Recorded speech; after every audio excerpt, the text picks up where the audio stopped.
विदर्भातील हजारो प्रकल्पग्रस्त शेतकऱ्यांचा संघर्ष अखेर फळाला लागला आहे। वर्षानुवर्ष आंदोलनानंतर आता 832 कोटींचा सानुग्रह अनुदान वाटपाचा निर्णय झाला आहे। शेतकऱ्यांनी राज्य सरकारपासून जिल्हा प्रशासनापर्यंत अनेक वर्ष लढा दिला, त्यांना अखेर यश मिळालं आहे। 16 एप्रिल पासून सुरू होणाऱ्या सानुग्रह अनुदानाच्या वितरणामध्ये प्रकल्पग्रस्त शेतकऱ्यांना हेक्टरी 5 लाख रुपये दिले जाणार आहेत। एकूण 832 कोटी रुपयांचा हा निधी वितरित होणार आहे।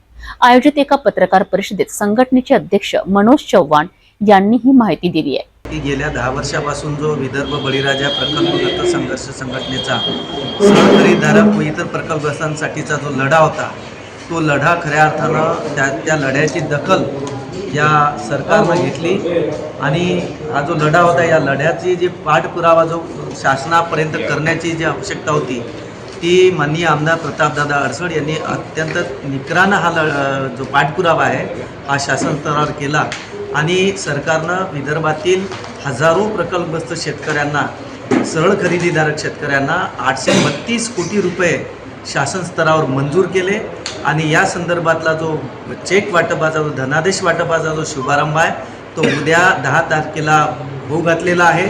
अत्यंत एक चांगल्या पद्धतीचा हा शासनानं दिलेला निर्णय आहे, ऐतिहासिक निर्णय आहे।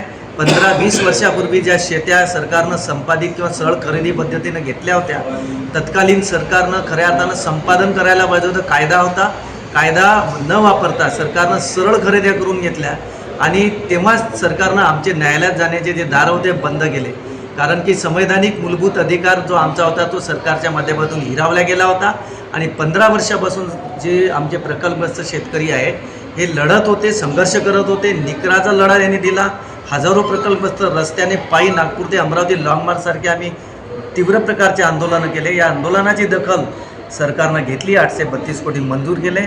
याचा शुभारंभ जो आहे प्रातिनिधिक स्वरूपात चेक वाटपाचा शुभारंभ उद्या 10 तारखेला होऊ घातलेला आहे आणि या शुभारंभासाठी विदर्भातील हजारो प्रकल्पग्रस्त या संत ज्ञानेश्वर सांस्कृतिक भवन अमरावती या ठिकाणी 11 वाजता दाखल होणार आहेत आणि उद्याचा जो स्वर्ण दिवस या सगळ्या प्रकल्पांसाठी उजाडला आहे, त्यासाठी संघटनेच्या वतीनं मी सरकारचे आभार मानतो। माननीय प्रतापदादा अडसड यांचे सुद्धा या ठिकाणी आभार मानतो। या संघर्षादरम्यान अनेक वेळा पोलिसी अत्याचार, आंदोलनातील अटक सत्र आणि प्रशासकीय दुर्लक्षाच्या धक्कादायक गोष्टी घडल्या आहेत। शेतकऱ्यांना आत्महत्येच्या उंबरठ्यावर नेणाऱ्या या अन्यायाची पार्श्वभूमी आता समोर येत आहे।